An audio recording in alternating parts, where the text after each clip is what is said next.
¿Cómo les va? ¿Cómo andan? Uy, boludo, qué mal. Ahí estamos. Sincronizando el vivo. Mate de los viernes después de casi un mes de no ingresar. Hola Meli, hola Reni. ¿Todo bien ustedes? ¿Qué se cuenta, che? Viernes. Mati, Fer, Rodri querido, Cande, Cele, bueno, se están sumando de a poquito, bien. Vamos a esperar que se vayan sumando. Yo mientras tanto me hago el mate, que ya lo tengo hecho, me lo cebo nada más. Hola Guille, hola Ruso, hola Gise. Fer querido, ¿cómo andamos? Cele, se te extrañaba, dice Cele, bueno, gracias Cele querida, gracias. Pato querido, saludos. Bueno, ¿cómo anda gente? ¿Todo bien? Bueno, espero que bien. Ya con saludos de General Pico, bueno, muchas gracias. Fede, Juan, Pedro querido. Bueno, como verán, un poquito menos aislados, producto de esta semana se han ampliado mejor dicho, se han cerrado las restricciones, mejor dicho, se han ampliado más posibilidades de circular en términos de horarios y en términos de actividades comerciales también. Recordemos, hasta la semana pasada estaba imposibilitado de abrir ciertos comercios y a partir de esta semana volvió un poquito más a la normalidad en razón de, bueno, aquellos comercios que no habían podido abrir la semana pasada, esta semana ya pudieron y como todo indica, a partir de la semana que viene continuarán con aperturas. Ya están abiertos los comercios no solamente en la tarde, sino los gastronómicos hasta las 11 de la noche. Así que, bueno, de a poquito vamos volviendo a la normalidad después de unos días bravos que tuvimos y de 9 días de confinamiento producto de un decreto nacional. ¿Se escucha bien? Se escucha bien. Hola Ivo, Sonia. ¿Cómo andamos? Bien, bueno, les decía. Yo vine en avión por las dudas, dice Javi. Bueno, les decía que un poquito más, más en la normalidad esta semana. Bueno, hoy tenemos una charla, estuve subiendo algunas historias, como verán, me han pedido que hable de algunas cosas, por ahí las hablo al final, así se prenden en esta charla. Además está esperando, son 8:15, está esperando Fede Martelli. A ver, Fede, si lo tengo en la charla, si no lo sumo, bánquenme que Fede no es muy ducho para las redes sociales, así que vamos a enviarle la charla de viernes en la noche, el martes de los viernes en la noche. Mientras tanto le voy contando. Fede, querido. Paco, ¿cómo estás? ¿Bien y vos? Salud. Muy bien, che, saludo a todos los que se están sumando. Bueno, estaba haciendo una introducción de quién eras vos, Fede, porque el público más o menos que se prende en este mate de los viernes que hacemos, el año pasado lo hacíamos todos los viernes, este año lo vamos a empezar a hacer una vez cada 20 y pico de días. Para los que no lo conocen, Fede es un gran militante, un gran cuadro del peronismo, y es un compañero con el cual venimos transitando la militancia desde hace casi 10 años. Lo conocí en Buenos Aires allá por el 2011. Siempre tuvo un poder de síntesis analítico de la coyuntura política, siempre se lo reconocí, para que ustedes, bueno, ahora se van a dar cuenta en la charla. En aquel momento nos tocaban días duros, nos tocaba como una generación militar desde un espacio que quizás no tenía un pleno auge, y bueno, se hizo lo que se pudo. Fede en La Plata, en provincia de Buenos Aires, nosotros acá en La Pampa. Y la idea un poco de esta charla, como tuvimos hace un tiempito con Diego, es un poco charlar sobre cómo están viendo las cosas, cómo está viendo las cosas Federico, que como les digo, es un compañero de mucha sensibilidad social y creo que es importante tenerla en estos momentos de crisis no solo sanitaria, sino económica. Así que un poco hecha esta introducción, Fede, y entrando un poco, vamos a ir tocando varios temas que sé que los conocés muy bien. ¿Cómo estás viendo vos la realidad política de nuestra sociedad, producto de las políticas aplicadas por este gobierno nacional, como para entrar. Ahí te perdí por unos segundos, no sé si vos me escuchás. Yo te escucho perfecto, ¿vos me escuchás? Sí, ahí te escucho bien. Yo te tengo como imagen congelada, pero te escucho bárbaro. Te Ahí está, preguntaba, ahora sí, te había perdido. bien, no, te preguntaba cómo estabas viendo las políticas de este gobierno nacional frente a este escenario de crisis económica y sanitaria. Uy, no me escucha Federico. ¡Ta madre! Fede, te voy a volver a, si no me escuchaste, voy a volver a invitar. Mientras tanto, vamos a seguir saludando. Hola Cari, hola Ivana, hola Jor, hola Ale, hola Yona. Ojo con tocar temas que tengan que ver de dónde desciende cada país. Bien, buena acotación la de Barreiro. Gran tema de esta semanita, ¿no? Este furcio de nuestro presidente que cualquiera le puede pasar. Y que por supuesto pidió disculpas por haberlo dicho, con lo cual, si quieren vamos a charlar a profundizar de esto, pero me parece que se pide disculpas y se continúa. Fede, a ver, acá estamos, con Fede, ahí estamos invitando de nuevo. Cami me dice, ¿hasta cuándo va a ser el vivo con el genio de tu padre? Bueno. Ahí está. Ahí estamos, Fede. ¿Me escuchás bien? Te escucho bien, sí. Bueno, te preguntaba esto, ¿cómo estabas viendo las cosas, Fede? Como compañero de militancia que somos. Mira, vos me escuchás ahí, ¿no? Perfecto. Yo veo con mucha preocupación lo que está pasando en el país, porque creo que nosotros no hemos logrado, como dirigencia política, de todos los sectores, pero bueno, a mí me preocupa lo que no logramos nosotros como desde el peronismo, porque me hago cargo de lo que nos toca a nosotros, Taco. No hemos logrado construir un proyecto que le dé a la Argentina una senda estable, y estable me refiero a 2 décadas, 3 décadas de crecimiento económico y desarrollo. Entonces, uno puede analizar los distintos periodos de la recuperación democrática para acá y ve que en términos sociales y económicos estamos cada vez peor. Y a mí me preocupa que nosotros no logremos resolver eso porque se va construyendo primero un deterioro general de la calidad de vida de la gente, se va construyendo volúmenes de pobreza estables muy altos. Hoy tenemos una pobreza de cercana al 45%, pero sin los planes sociales estaría arriba del 55%. Una indigencia que sin los planes sociales estaría arriba del 15%. En el conurbano bonaerense, que es el núcleo urbano más grande de la Argentina, 70% de los pibes están bajo la línea de la pobreza, 7 de cada 10. Vos pensás que eso es promediando los barrios de clase media. Si lo que significa que hay localidades y barrios donde la pobreza infantil y juvenil llega al 80, al 90%.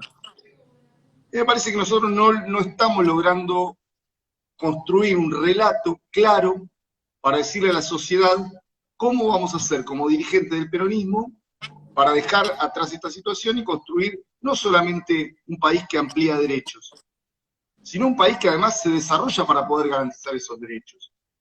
A mí me preocupa que cuando se analiza las políticas públicas se habla de todos los derechos que ampliamos, Taco, ¿no? Durante los 10 años de kirchnerismo, y los que se siguen ampliando hoy en el gobierno de Alberto. Ahora, ¿están las condiciones económicas para que se garanticen? Porque acá no le podemos garantizar el trabajo, no le podemos garantizar la tierra, no podemos garantizar el techo, no podemos garantizar una educación de calidad, no podemos garantizar en muchos lugares una salud de calidad.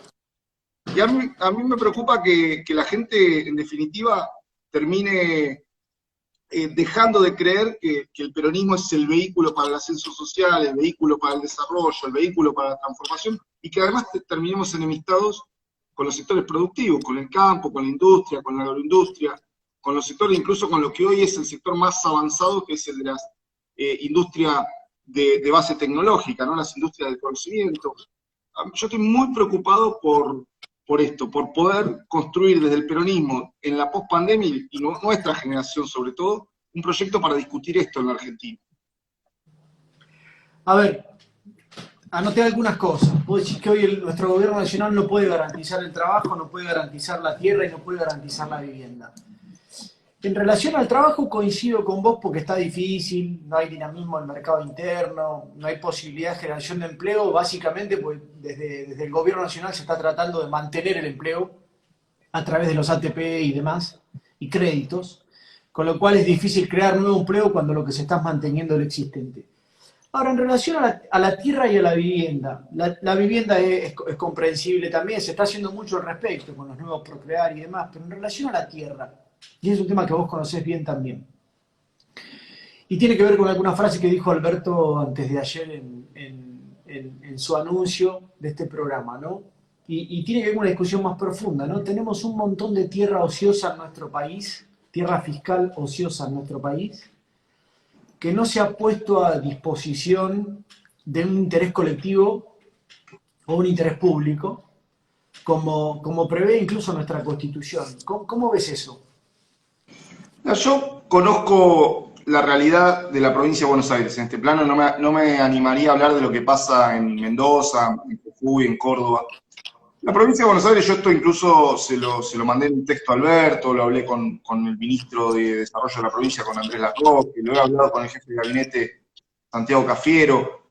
La provincia de Buenos Aires, vos tenés una concentración en el primer cordón del conurbano, donde ya no hay más tierra disponible, ¿no? Para que la gente que nos escucha en La Pampa, distritos como Vicente López, San Isidro, Morón, Avellaneda, Lanús, prácticamente no tienen tierra disponible. Y ahí es muy difícil llevar adelante planes de loteo porque no hay lotes y cada lote vale mucho. En el segundo cordón del conurbano, distritos como Quilmes, Florencio Varela, Merlo, Moreno, todavía hay miles y miles de hectáreas disponibles. Y en el tercer cordón directamente se articula lo que es campo con ciudad. Hay zonas urbanas, suburbanas y rurales. Ahora vos me decís, ¿cómo hay miles y miles de hectáreas y la gente no se puede comprar un terreno de 10 por 40? Básicamente porque acá hay una legislación que impide a los privados lotear y vender. Porque lo que existe acá son los códigos de ordenamiento urbano en cada municipio que te dicen qué zona puede ser loteada y qué zona no. Entonces, como no se habilita como no se modifica el código, vos podés ser el dueño de 50 hectáreas a pocos kilómetros del centro de la ciudad, pero no estás habilitado a lotearlas. Entonces se produce un embudo en el cual salen al mercado muy poquitos lotes. Entonces, en la periferia de La Plata, por ejemplo, que es una zona de La Plata, tiene 900 kilómetros cuadrados. El 70% es rural. Ahora, un terreno de 10 por 40 vale $50.000. ¿Por qué? Porque no hay terreno. ¿Por qué no hay terreno? Porque los privados no pueden lotear. Desde el Estado que dice, no le demos ese negocio a los privados, hagámoslo nosotros, que somos el Estado, somos la representación del interés colectivo.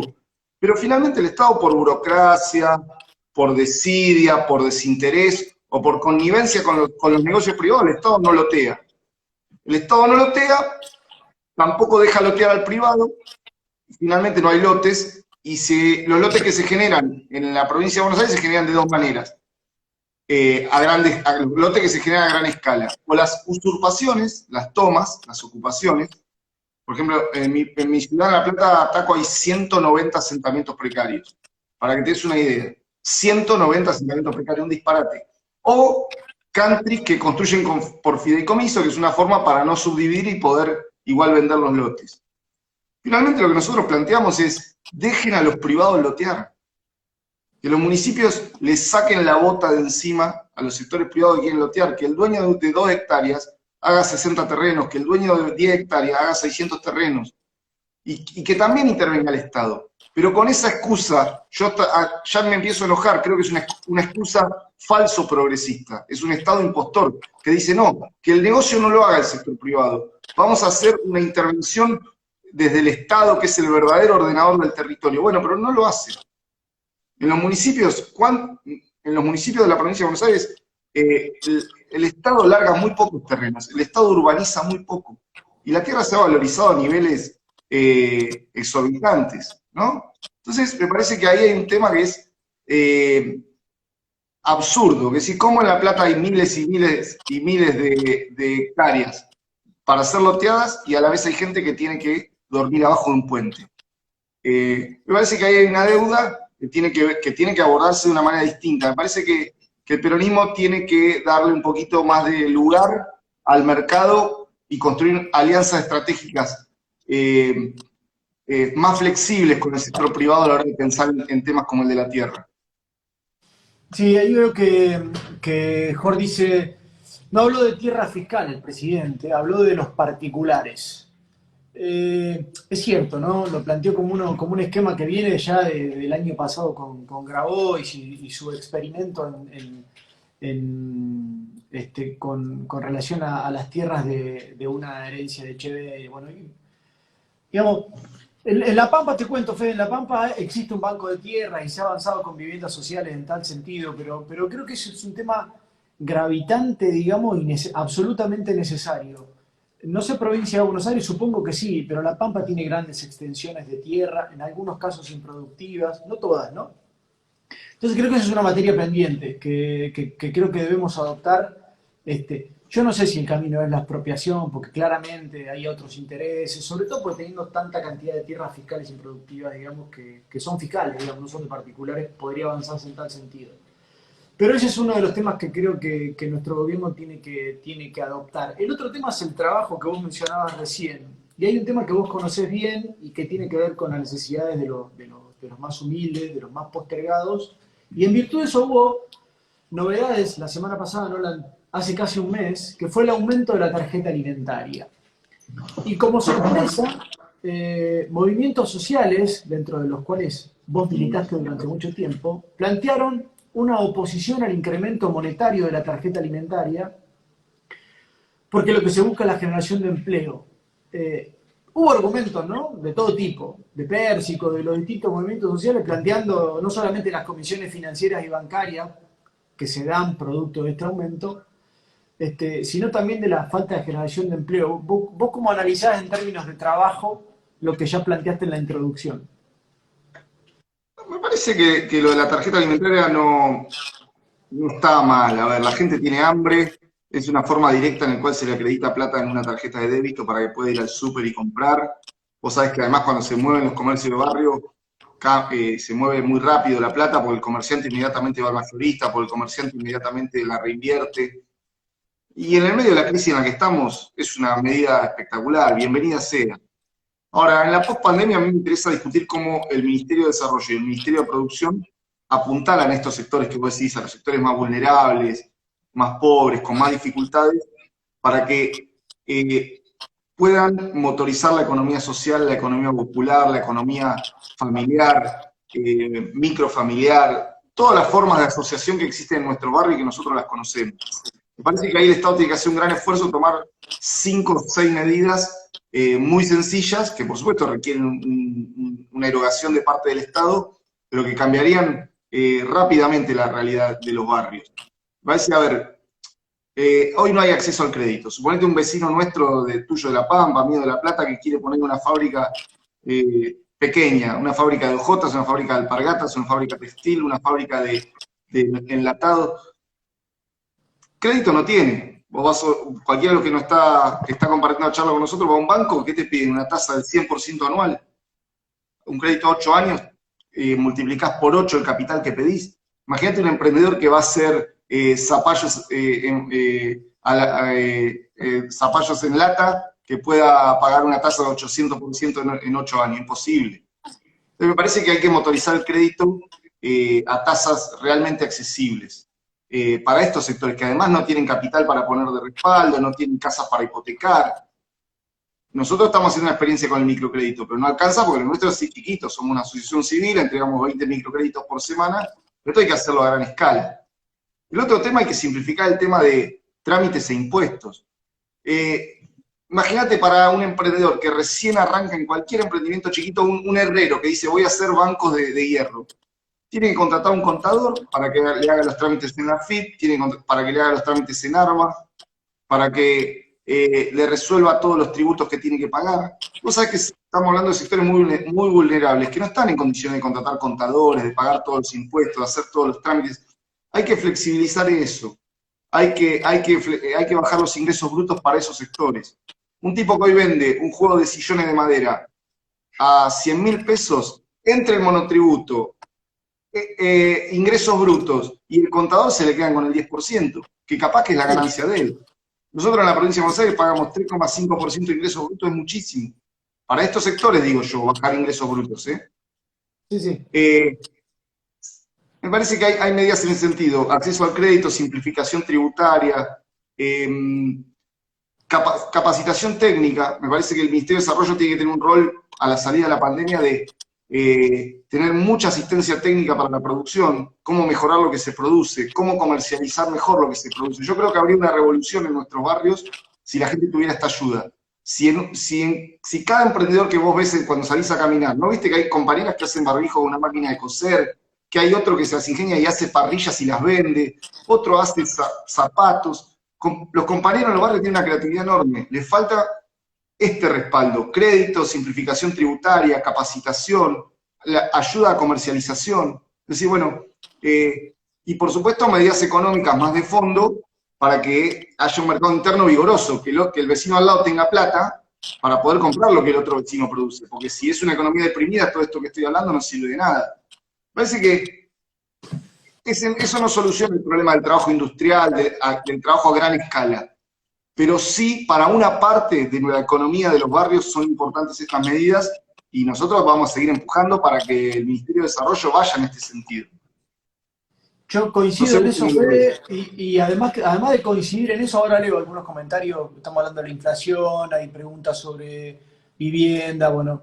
Entonces, además agrego, vos sabés que lo que logro ver que todas las políticas que hemos aplicado en el medio de la pandemia han sido para cuidar a los sectores productivos, comerciantes, industriales, sectores medios, pero solo para el sector de muy bajos recursos, noto el IFE nada más, ¿viste? Y el IFE a cuentagotas, de 10.000 pesos cada 2 meses, y me parece que, por supuesto que lo valoro, lo aplaudo, pero no alcanza. Entonces creo que estas políticas crediticias, vos hablabas hoy de los microcréditos y cómo llegar a los sectores no bancarizados, que terminan yendo a la financiera de la esquina, que es el único que le presta, y que después terminan cobrándole 3, 4, 5 veces más de lo que sacaron como crédito para el consumo. Y frente a esos sectores que necesitan simplificación tributaria, que necesitan capacitación, coincido con vos, pero también necesitan el impulso crediticio que les permita llevar adelante. Nosotros acá en La Pampa tenemos en Neuquén, tenemos distintos programas para compra de herramientas, maquinaria. Sé que Daniel Arroyo en el Ministerio de Desarrollo Social lo está llevando adelante, pero a veces no alcanza. Entonces la generación de empleo en La Pampa sucede, supongo que en tu provincia también, tiene que ir de la mano del empleo privado, genuino, decente, sustentable. Y aún en pandemia, porque no existe, digamos, lo que te decía al principio, un círculo, digamos, de comercialización producto de las restricciones, pero aún en pandemia hay que apostarle por ahí. Y noto que todas las políticas económicas que se han llevado adelante desde el gobierno nacional en el medio de la pandemia han sido para cuidar el empleo, como el ATP, para fortalecer los sistemas a los comerciantes y demás, pero para los sectores bajos y solo aumento de tarjeta alimentaria e IFE. Y creo que debería haber un poquito más. ¿Cómo lo ves vos? Yo creo que tenemos un problema de fondo que por lo menos entre los sectores de la militancia tenemos que asumir. Es que nos hemos transformado en un país que no es un país pobre, pero que está cerca de serlo. ¿Sí? Nosotros tenemos hoy un PBI por habitante de $10.000. Para que te des una idea, Cuba tiene $8.000 por habitante. ¿Sí? Y para que te des una idea, los países europeos centrales están todos arriba de $35.000, $45.000 por habitante. No quiero aburrir con números, pero lo que digo es, a veces nosotros creemos que hay mucho más para distribuir y el Estado ya no tiene más para distribuir.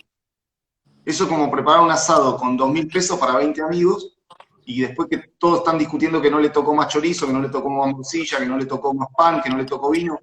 Y la verdad que el problema que nosotros tenemos es que tenemos un Estado quebrado, por una serie de cuestiones que las conocemos y que los militantes la hemos venido analizando, los cuatro. A ver, del 76 para acá, la recuperación con Néstor y Cristina no alcanzó a poner el aparato productivo de pie, después vinieron los 4 años de macrismo, el año y medio de pandemia. Ahora, la realidad que tenemos es que hoy tenemos un Estado quebrado, no tiene mucho más para dar. No tiene mucho más para dar.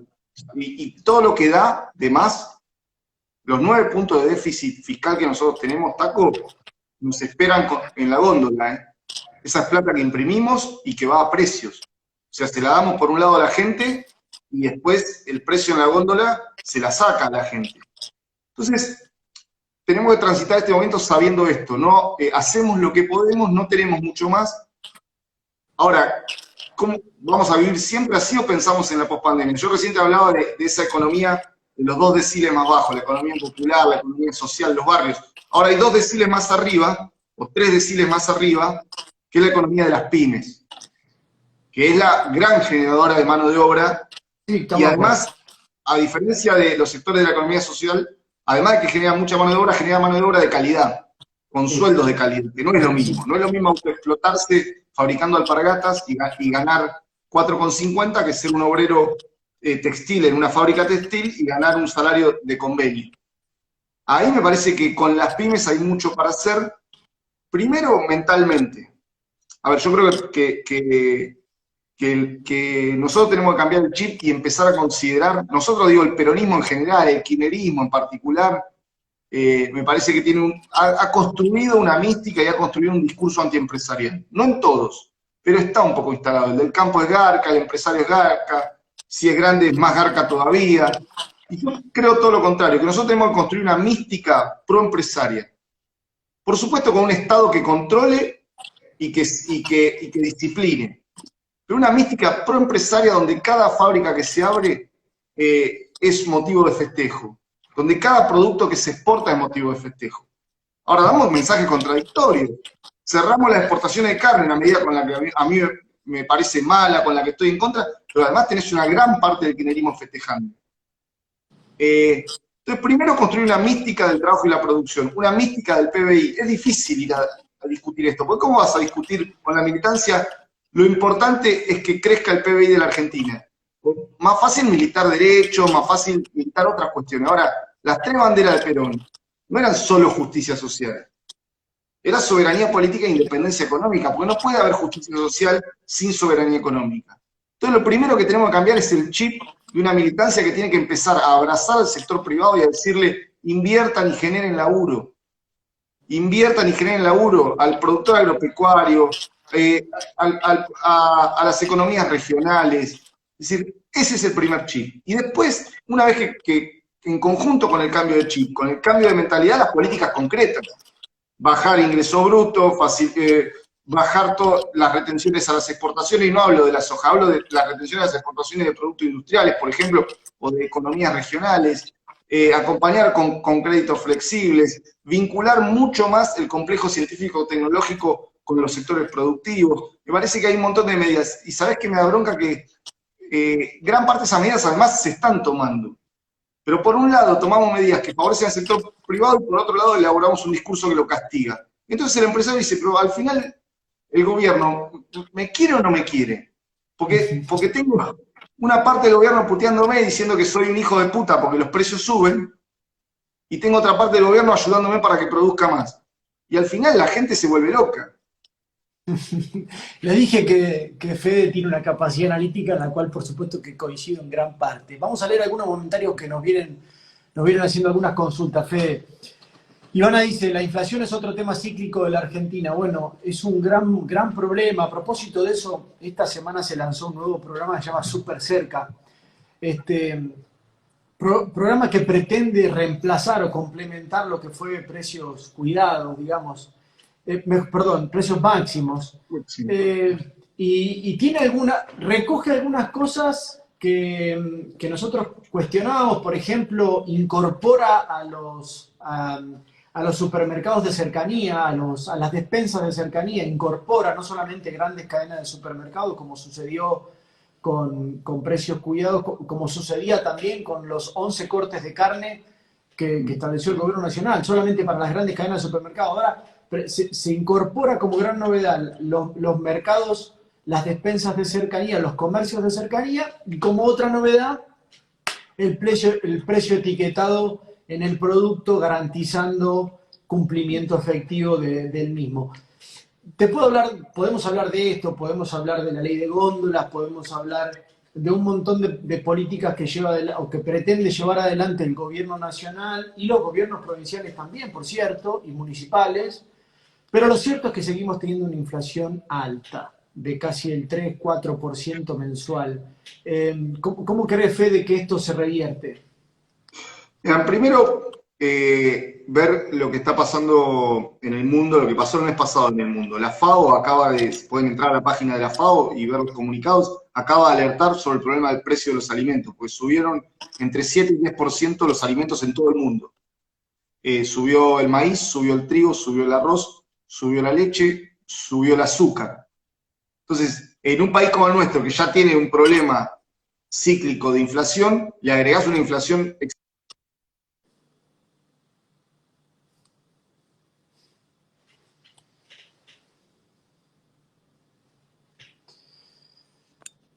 Viendo, perdón, porque me entró una llamada, ¿me estaba viendo?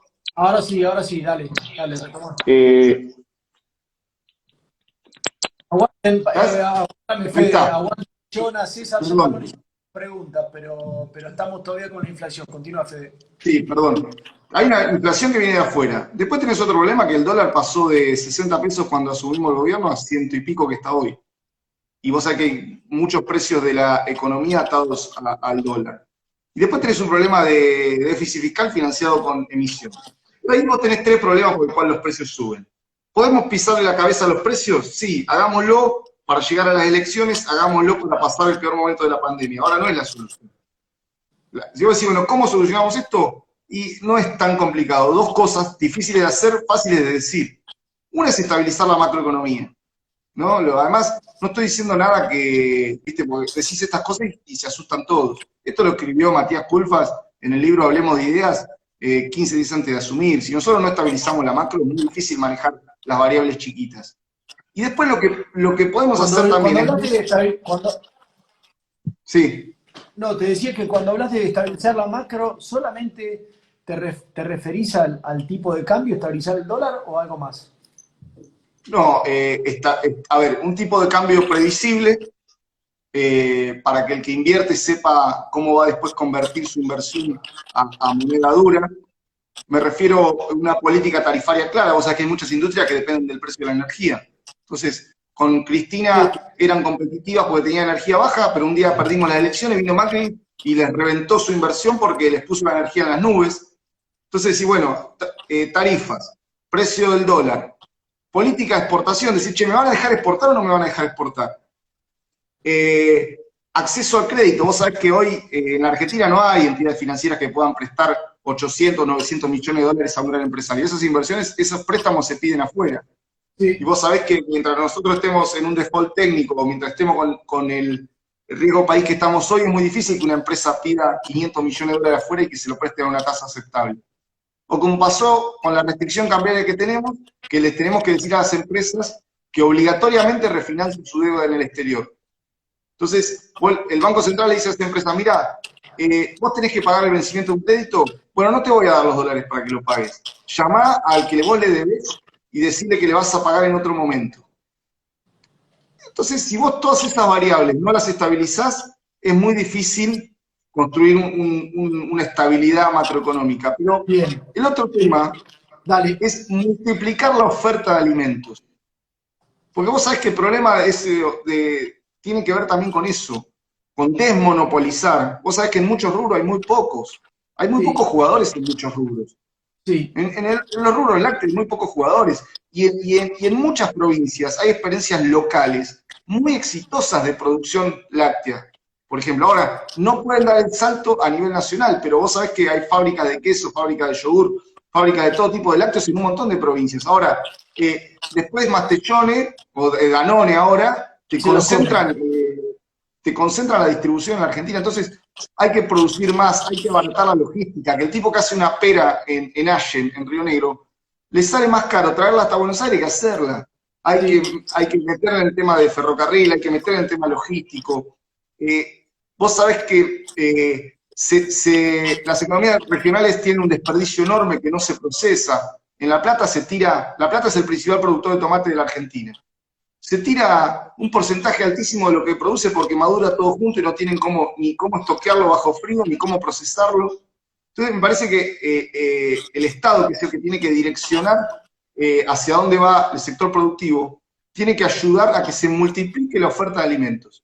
Más carne, más tomate, más lechuga, más lácteos, más granos, porque al aumentar la producción se va a limitar esta tensión que hay entre mesa de los argentinos y exportación. Si no, ¿cuál es el saldo exportable? No, te cierro la exportación de trigo para que haya más trigo barato, no, te la abro para que haya más dólares en el Banco Central. Nosotros tenemos las condiciones para que haya un boom de producción de alimentos en la Argentina. Raúl te dice, hasta que las alimentarias no sean argentinas, no vamos a poder mejorar la inflación. Y yo le podría decir a Raúl que estoy de acuerdo en que tiene que haber muchas más alimentarias argentinas, de empresarios argentinos. También le puedo decir que hay países donde son todas multinacionales y no hay inflación. O tienen inflación de 2, 3, 4% anual. No tiene una relación directa, digamos. No, por supuesto que ahora, vos fijate la cantidad de economías regionales que hay. En La Pampa, en Río Negro, en Neuquén, en el sur de la provincia de Buenos Aires, en Córdoba. Ahora, ¿cómo hacen esas economías regionales para tener escala, para procesar e industrializar lo que producen y no estar a merced de las multinacionales?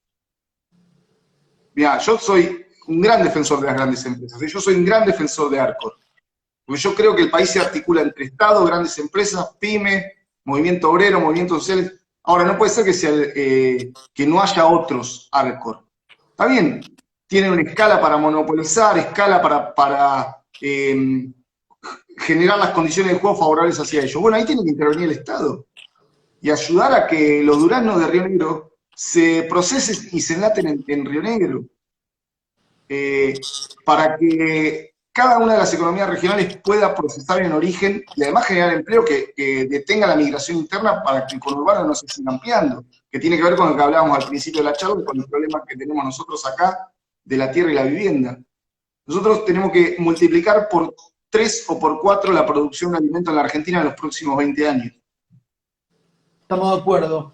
Seba dice, Fede, hay que crear una ley que aquel empresario que aumenta sin argumento su producto debe compartir ese aumento con los empleados, o sea, un aumento salarial. Bueno, está en la Constitución. Está en la Constitución del 94, la participación de los trabajadores en la dirección y en la renta de las empresas.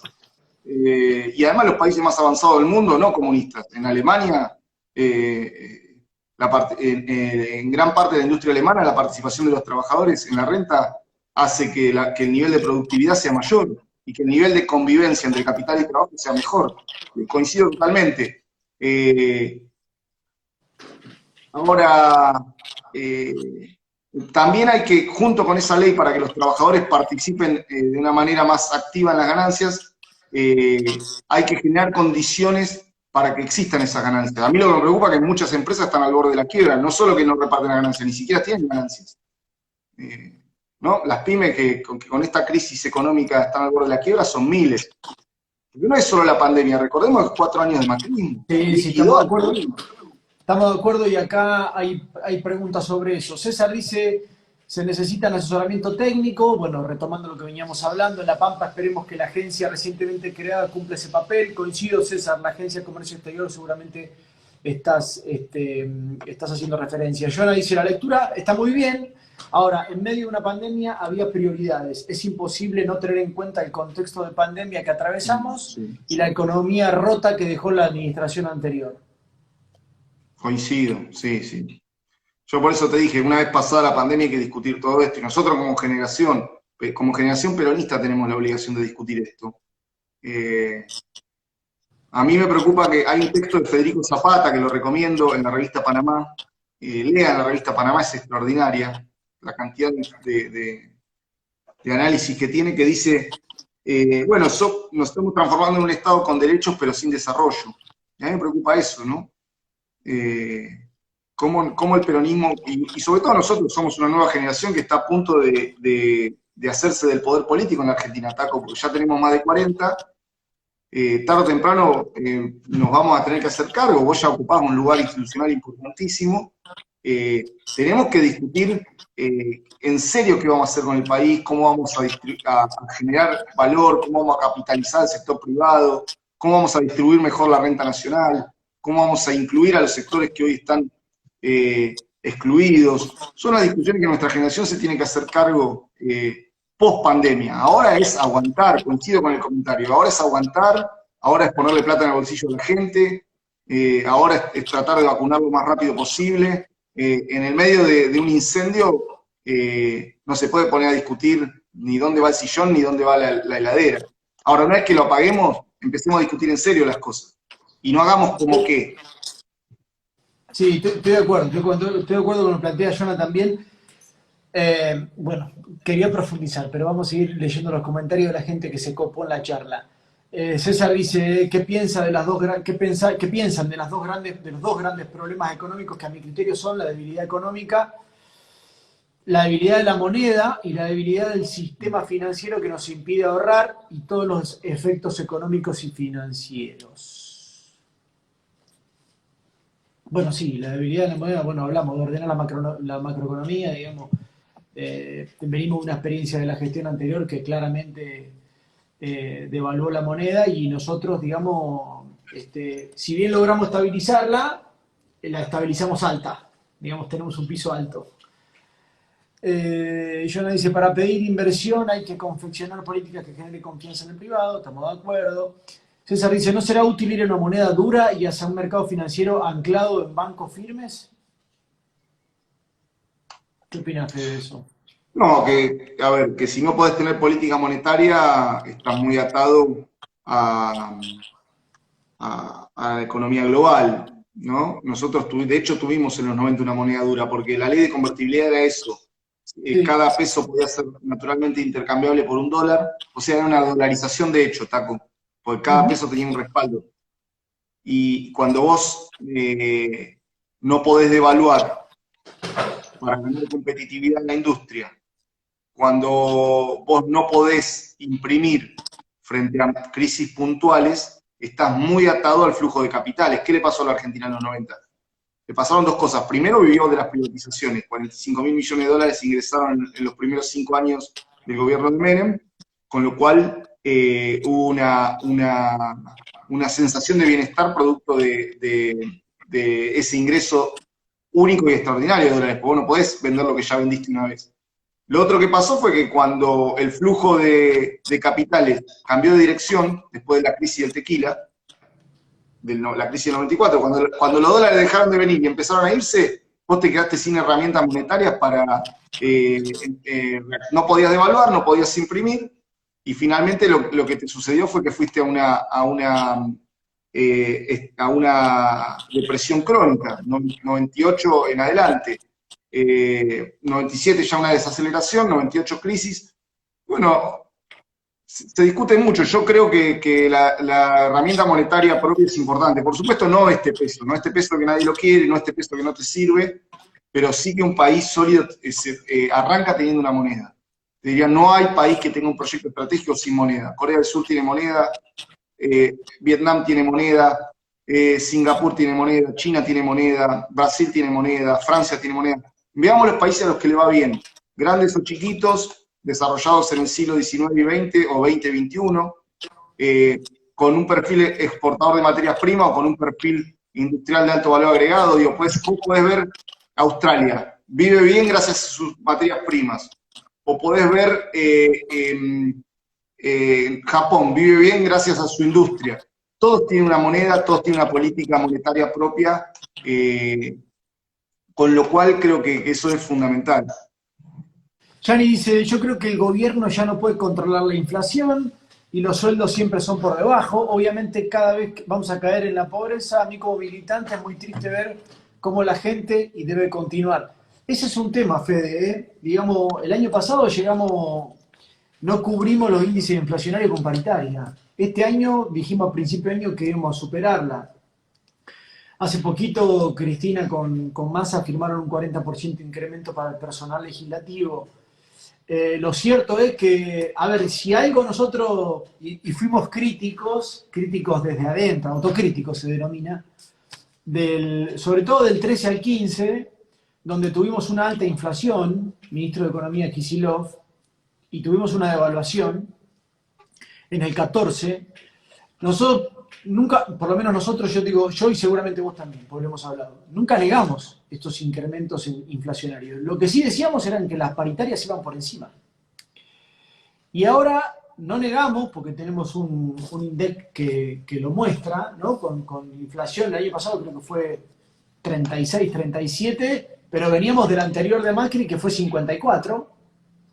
Y este año, como viene fulero el tema, ¿no? 3, 4% mensual, pero vemos que el año pasado perdimos con paritarias, sobre todo los sectores más humildes, digamos, y medios, y este año se pretende ir por encima.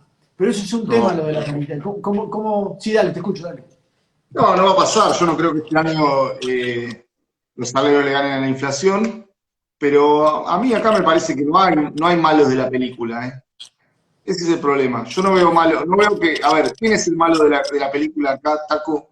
Porque los salarios no le ganan a la inflación. ¿Quién es el malo? ¿El gobierno? ¿Vos creés que Cristina y Alberto no quieren que la gente le vaya bien? Yo no considero que hay voluntad del gobierno de empobrecer a la gente. Bueno, saquemos al gobierno. ¿Quién es el malo de la película? ¿Los empresarios? Y ya analizábamos la inflación. Yo creo que echarle la culpa a los empresarios del índice de precios es esconder la basura bajo la alfombra. ¿Quiénes son los malos? ¿Los sindicatos que no pelean más? ¿Sabes qué pasa? El problema es que no hay más para dar. Las empresas, a ver, hay una descapitalización brutal de la economía argentina. La única forma de que se recomponga el poder del salario es que la economía vuelva a crecer. Ojo, puede crecer y que el salario siga bajo y que la renta se la lleven el sector, el empresariado, que es lo que los peronistas no queremos. ¿Qué queremos los peronistas? Que la economía crezca y que se redistribuya ese crecimiento, el famoso 50 y 50, el 50-50.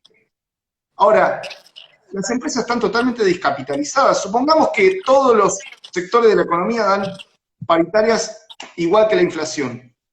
Lo único que vas a hacer es acelerar el ritmo de quiebre de muchos sectores, porque no tienen cómo pagarlo eso. No tienen cómo pagarlo porque la economía argentina está descapitalizada. Yo lo que creo es que tenemos que hacer un pacto político, económico y social para que la Argentina vuelva a crecer y que de ese crecimiento se apropien tanto empresarios como trabajadores, no solo empresarios. Como pasó en los 90, la Argentina creció muchísimo, pero la participación de los trabajadores en la renta no creció. Con Néstor, la Argentina creció y la participación de los trabajadores también creció. Ahora, este año va a ser malo en términos económicos, hay que asumirlo. Hay que asumirlo porque si no nos mentimos a nosotros mismos. Yo no digo que vamos a salir en Telefe o en TN diciendo esto. Lo que digo es que tenemos que prepararnos para que, una vez superada la pandemia, toda la dirigencia política, desde un concejal hasta el presidente, todos se enfoquen en una cosa: más trabajo y más salario. Y tomar todas las medidas para que eso pase. Vos sabés que la administración pública tiene mucho para hacer, mucho para ayudar a que esto pase. Mientras tanto, más IFE, más tarjeta alimentaria, ponerle el oído a los compañeros, caminar el territorio, no dejar que los pibes dejen el colegio, no dejar que las familias pasen hambre, mucha militancia, ¿no? Hasta que esto vuelva a crecer, y cuando vuelva a crecer, ahí se va a ver la recomposición salarial. Mientras tanto, la verdad es que no va a haber recomposición salarial. Jonah dice, en 2019 terminamos con una inflación del 54% y los salarios perdieron casi 30 puntos en relación a la inflación. Si recién mencionábamos justamente eso, Jonah. César plantea un tema interesante, ¿no? ¿Y cómo hacemos para sacar los más de 250.000 millones de dólares que hay en la economía informal? se refiere al debajo del colchón o, digamos, fuera del sistema financiero. Que ese es un tema, ¿no? Porque muchas veces se dice, che, la plata no está. Y ahí está César que te dice, Federico, ¿cómo que la plata no está? La plata está. Lo que no hay confianza en invertirla ni en el sistema financiero ni en el sistema productivo del país. Bueno, ¿Qué le decía César? volvemos a todo lo que hablamos. Hay que generar condiciones para que sea atractivo invertir. Y mira, esas condiciones, quiero que quede claro, porque uno no está viendo y dice, che, pero este Federico parece medio del otro lado. Yo cuando hablo de condiciones no hablo de salarios bajos. Para mí el salario bajo es lo que pedía la EA. Mira, yo en el 2015 me cansé de ir a los programas de televisión a decir que si ganaba Macri iban a pulverizar el salario. Porque la Asociación Empresaria Argentina era lo que estaba pidiendo. Y el argumento era, con salarios tan altos no podemos invertir, no podemos producir, no somos competitivos. Destruyeron el salario, Taco.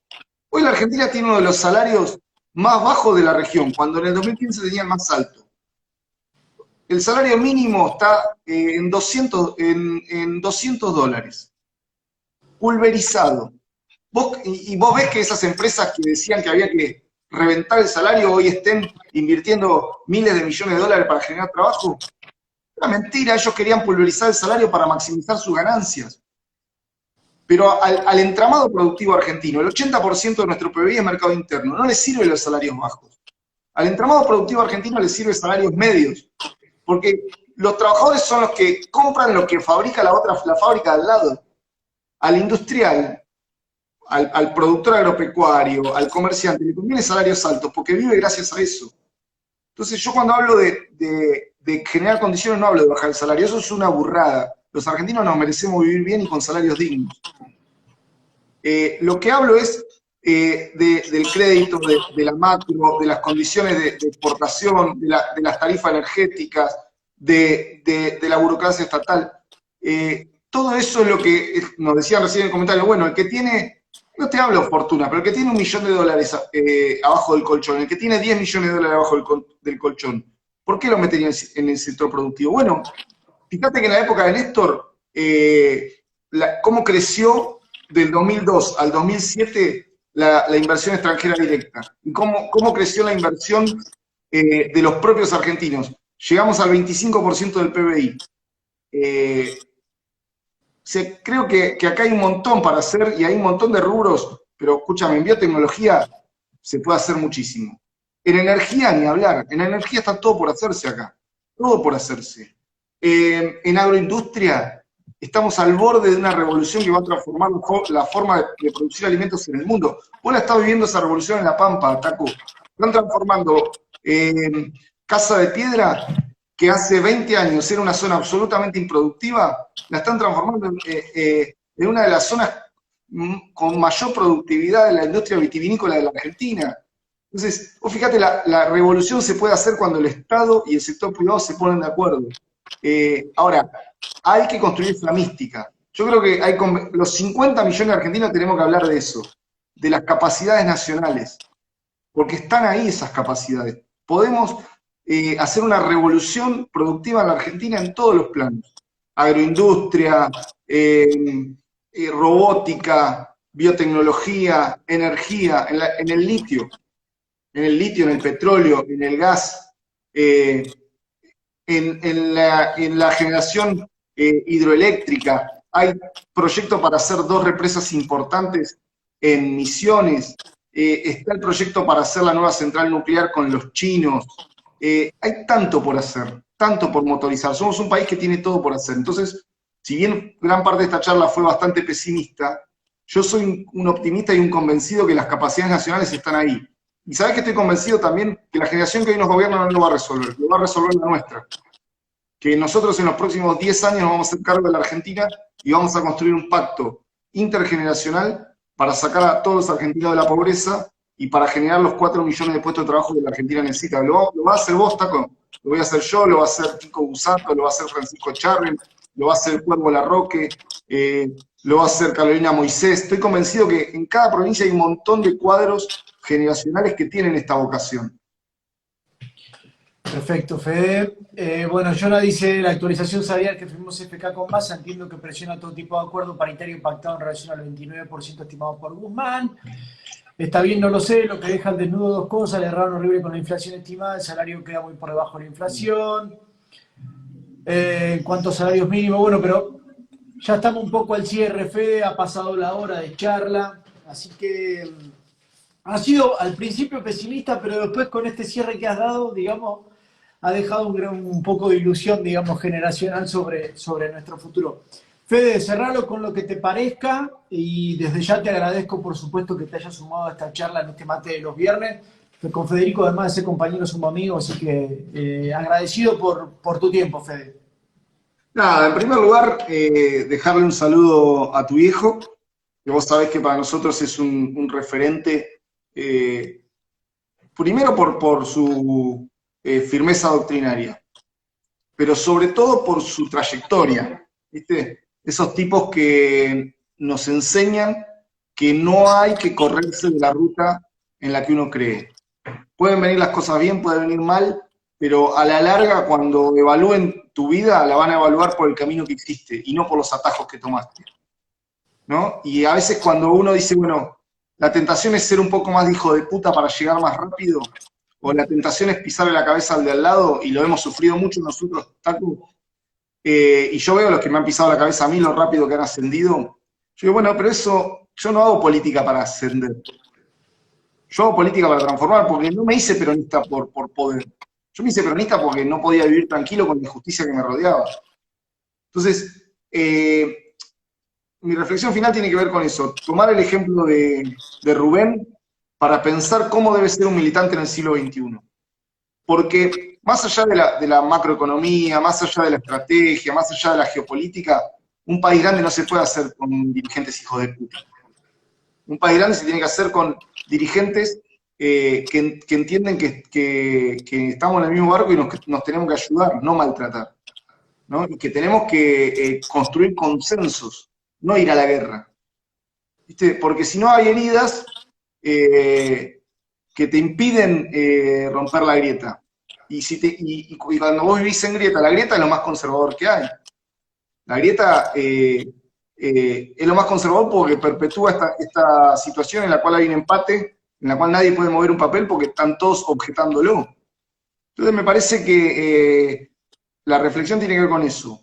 No hay forma de transformar la Argentina si nosotros no transformamos la forma de hacer política, si nosotros no vemos en el de al lado un compañero, y si nosotros no entendemos, no entendemos que la compañera que está cocinando en un comedor es tan importante como un ministro. Acá no, el que se cree más que el otro le hace un daño al peronismo enorme, porque trata con soberbia, maltrata, y finalmente se generan unas discordias y unos malestares internos que impiden el buen puerto del proceso transformador. Bueno, pues, el cierre de Federico es excelente. Con Federico nos conocemos hace mucho, como les decía al principio de la charla, entonces conoce un poco lo que le pasó a él en provincia de Buenos Aires. También tuvimos alguna experiencia en algún momento en la provincia de La Pampa, en el país, digamos. Entonces, yo no puedo más que refrendar tus palabras de cierre, coincidir además en ello, digamos, no se hace una provincia, no se hace una ciudad grande, una provincia grande, un país grande con dirigentes hijos de puta, me quedó clarísimo, digamos, y me parece que tiene que ver con valores. Y en eso, cuando rescatan la figura de Marín, creo que tiene que ver con el paso del tiempo y con la coherencia en las convicciones, ¿no? Y eso creo que es así, es una gran enseñanza que nos deja a muchos de nosotros que militamos con él. Y en tu caso me consta que por perseguir tus convicciones muchas veces fuiste perjudicado en el otorgamiento de lugares y de cargos. Así que Fede, yo te agradezco la charla, te mando un abrazo grande de compañero y nos estaremos viendo pronto. Nos estaremos viendo, un abrazo grande para todos. Bueno, muchachos,